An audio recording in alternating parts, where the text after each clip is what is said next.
नमस्कार दोस्तों, आपका इंतजार एक भयानक रात कर रही है। ऐसी रात्रि जो चीख की गूंज से सहमी हुई है। पेड़ पौधे सब शांत है और घना अंधेरा किसी शैतानी रूह के आगमन का संदेश पहुंचा रही है।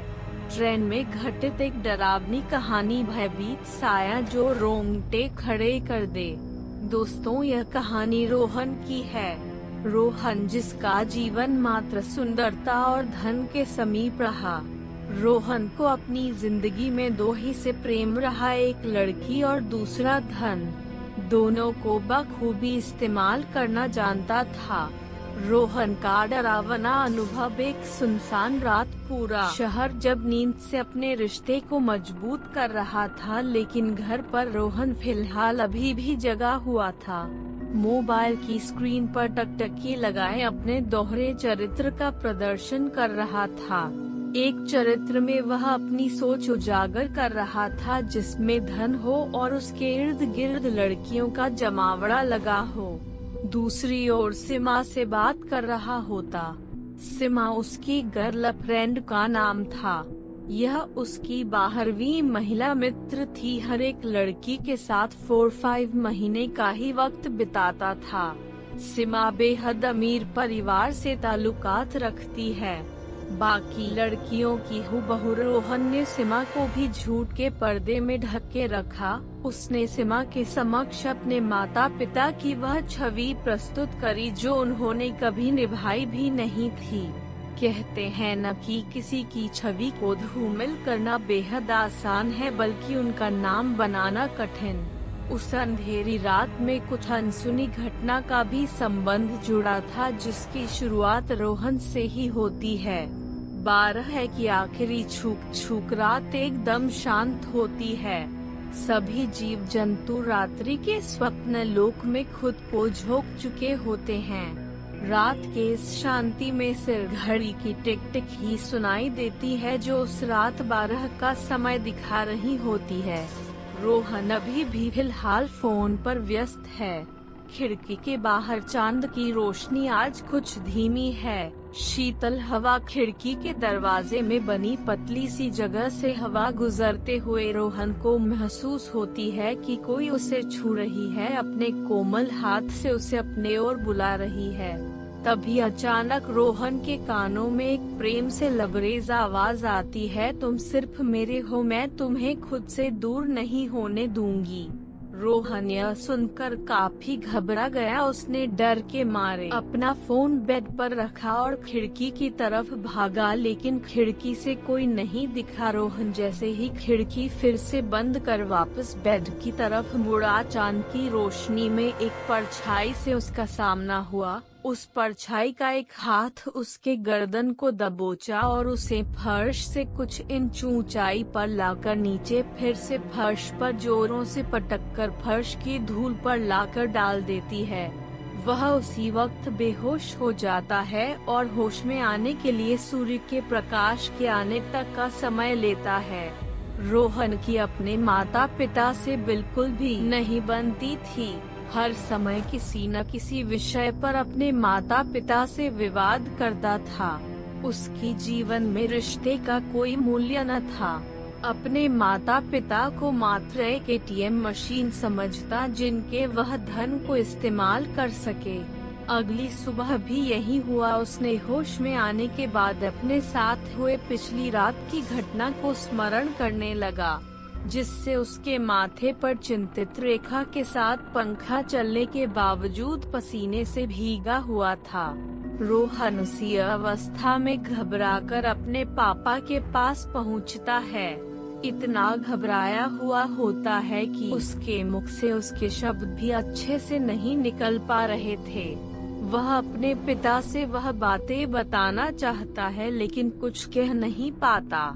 उसके पापा उसको गुस्से में देखते हैं और कहते हैं कि कुछ बोलेगा या हमेशा की तरह कुछ सुनाने आया है। रोहन के चेहरे के भाव अब डर की जगह गुस्से में बदल गई और उसी स्थिति में अपने पापा को ही सुना दिया और गुस्से में घर से निकलकर अपने कॉलेज में पहुंचा, जहां उसका इंतजार उसका दोस्त और सीमा कर रही थी। उन दोनों को उसने अपने साथ हुई घटना को बताया। उसके दोस्त ने उसे कहा, तेरा वहम होगा भाई, कोई लड़की तेरे को कैसे उठा सकती है, वह भी सिर्फ एक हाथ से। यह बात कहते ही रोहन का दोस्त और सीमा जोर से ठहाके मारने लगते हैं। मेरी जीवन की लगी हुई है और तुम इतने बेशर्म होकर हंस रहे हो। रोहन दबी सहमी आवाज में कहता है, अरे तू इतना क्यों डर रहा है, सब ठीक हो जाएगा।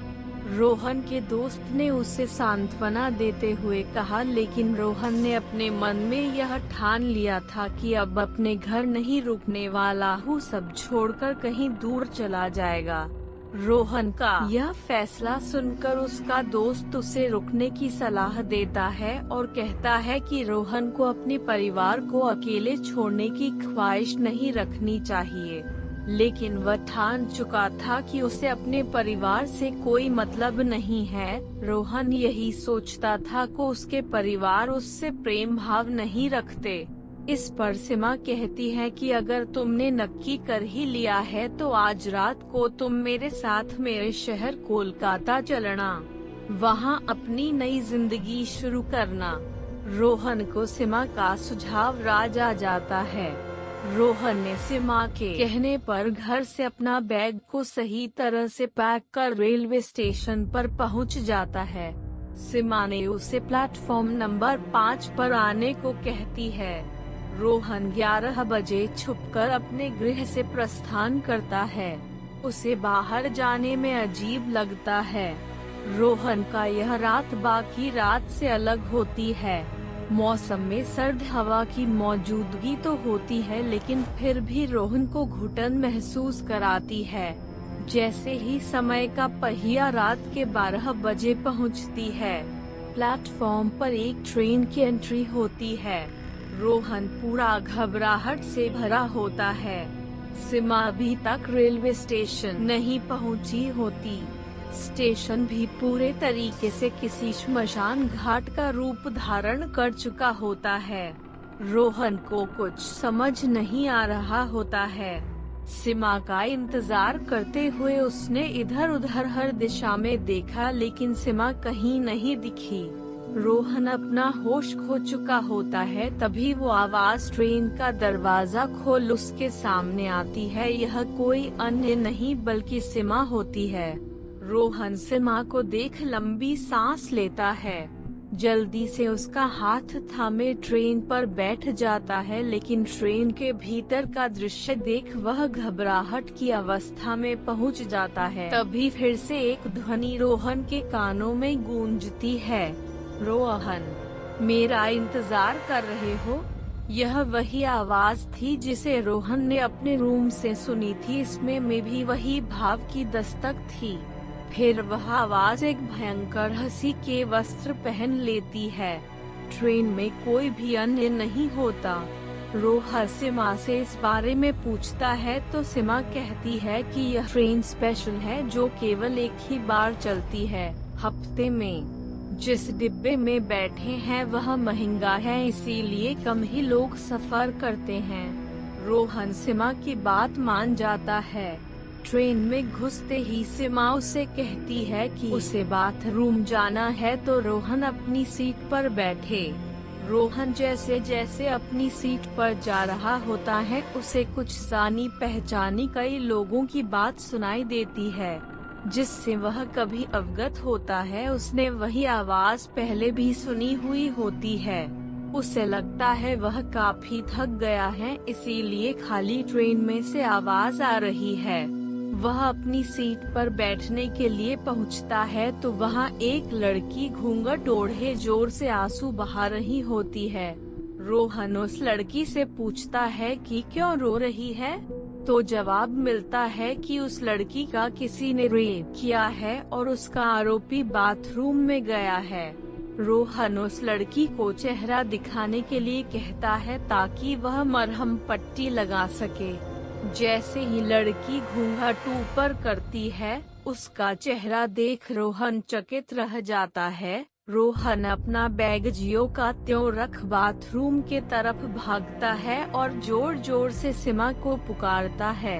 सीमा तो नहीं होती, लेकिन उसका बाथरूम में इंतजार वही लड़की कर रही होती है। वह अपना होश बुरी तरह से खो चुका होता है। उस लड़की से जान बचाने के लिए वह ट्रेन से कूद जाता है।